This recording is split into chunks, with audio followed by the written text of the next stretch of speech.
Daytona International Speedway. Tuesday morning, second round of testing for the Daytona 500. Car's about ready to get out on the racetrack, and it's turned cold. Feels like Rockingham kind of weather. We'll see if Dale Jr. can take those Toyotas on again today. Toyota's been the story down here. I talked to Jeff Burton yesterday, and he said Toyota's got some horsepower. And I talked to Danny Lawrence, the engine guy over at Richard Childress, and he says they got to do some catching up. Kevin Harvick and Jeff Burton didn't run very fast yesterday, and in fact, Toyota's dominated just about everything. Today, another day, they should be doing some drafting, and they say they haven't solved the tire problems. They say everybody's just trying to ignore them. I'm not sure exactly how that's going to affect the speeds out there, whether we're going to see a true indication. I don't think we're going to see a true indication. I think Jeff Burton's right. I think this is going to be a handling race, and the guy that gets the car to handle the best on tires over the full, however many laps they're going to be able to run on whatever size fuel cell they have, that's the guy that's going to have the best chance to win the Daytona 500. But then you got the bump draft. Elliott Sadler's talking about the bump draft. Says the bump draft here is going to be more than we've ever seen. Jeff Burton says yes, he agrees with that too, but he doesn't think the bump draft is going to be that much of a factor because it's going to take handling to get to the front. And he pointed out that last year's Daytona 500 looked so spectacular in the last 50 laps because there were so many wrecks to keep bunching up the field. He says these cars could provide just as much action down the stretch too. So handling, tires, the Childress engines, Dodges, we're still waiting to see some horsepower from the Dodges, and Toyotas. And that's the way it's looking. Early Tuesday morning, I'm going to go back in and get some more coffee. But before the drivers could get out on the track, they took their annual safety meeting with Tom Gideon and Dr. John Melvin, the two GM men who are safety consultants to NASCAR. Subject, helmets and seats. Dr. John Melvin, now professor of Wayne State.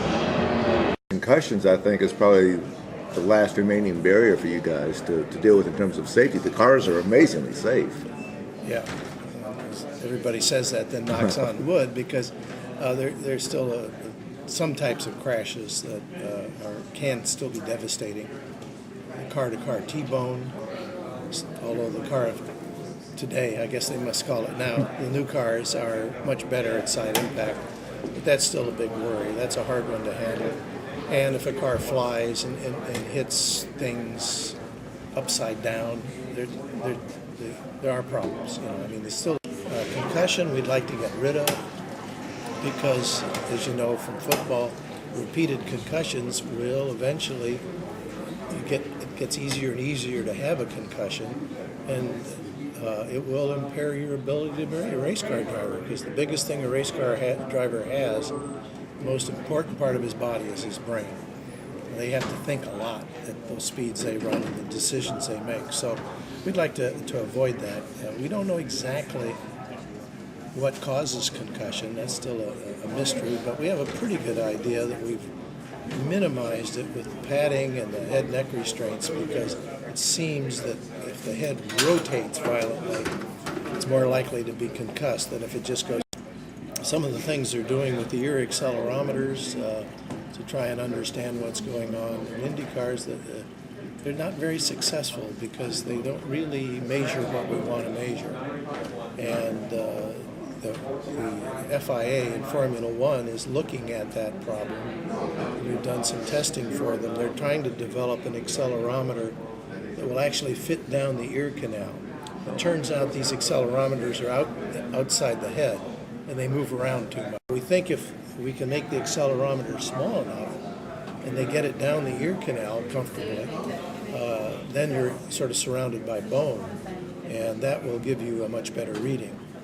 And the Formula One people are working on it, and presumably we'll do some tests at Wayne State to verify that they work using human cadavers, because you got to use the real thing to figure out if this stuff works. We would then have really good data, and then maybe we could really understand what's going on in solving the concussion problem for all sports.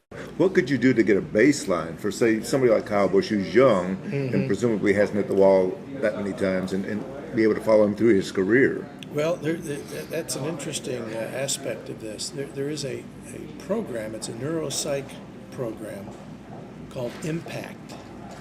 that assesses concussion. It's used by the NFL. It's used by IRL. And in the past, you had to have a baseline. Okay, what is the guy like before he gets hit, so that you could test him. And it's done with, you can do it on a Palm Pilot. It has to do with memory and coordination and all sorts of things. But they validated that this really allows the physicians on the sidelines to assess whether to send a guy back in. Has he been concussed or not? It can be analyzed with the impact program, even without a baseline. And I think a lot of the drivers were worried if they had the baseline and then it was compared, that they wouldn't be allowed to race, and that it would be used against them. And one of the big problems with that kind of head injury is if you have a second one too soon after the first one, it really gets bad. So your head needs to be clear, so to speak, before you subject yourself to the potential for another head injury. So hopefully they'll start using that to assess themselves. It's really in the driver's best interest to know whether they're okay or not. We've had stories in the past of drivers that say, man, I was racing for, weeks, in days. Dale Jr., I think, did that. Well, that's probably the most famous one. And that's dangerous. Luckily, he didn't get another one, and he's okay, and he's doing well. But I think they need to understand that they're jeopardizing their career by ignoring this information. Yeah. Kyle Petty, I think, had the crash. Where was it in the car tomorrow? He hit the wall. Talladega, wasn't it? At Talladega, I think. He hit the wall and said that was a perfect example of how the car tomorrow is supposed to work. I mean, he was pretty flush, pretty much similar to the one we saw at Richmond a couple of years ago, and he bounced back very well, I thought. Yeah. And then we had the same kind of crash. I think it was Ricky Rudd in the car of yesterday at California he was out for 5 or 6 weeks with a broken shoulder. I think you guys discussed that one. It was a strange injury. In fact, we discussed it in our meetings. It had to do with a feature of the seat that when he hit the wall, the car pitched him upward, and he went up into an angle bracket that hit him in the shoulder and caused an injury. I don't think it really broke his shoulder, but it caused some nerve damage that was highly unusual. And it was because there was a sort of a sharp corner that was close to his shoulder. In fact, he'd noticed it before. So it was a preventable injury the kind of thing we'd just really like to get rid of too. It's not going to kill you, but it sure ruins your season, which it did for Ricky, and that's too bad because he's retired now. He hit a solid wall, not a safer barrier.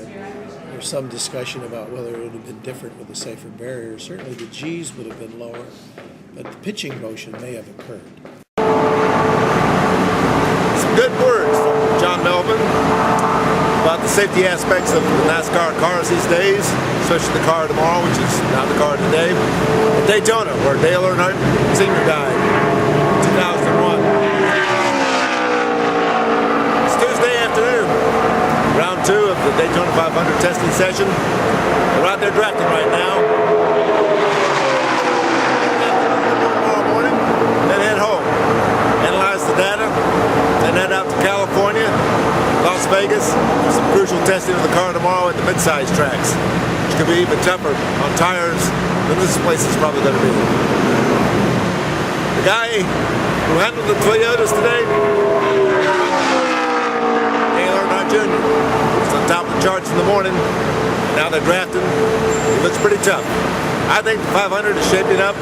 It's Joe Gibbs threesome, Kyle Busch, Denny Hamlin, and Tony Stewart against the guys in the Rick Hendrick camp.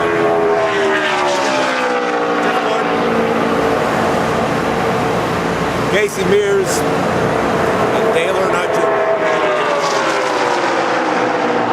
That's the story. Today from Daytona International Speedway, Mike Mulhern for the Winston-Salem Journal and JournalNow.com.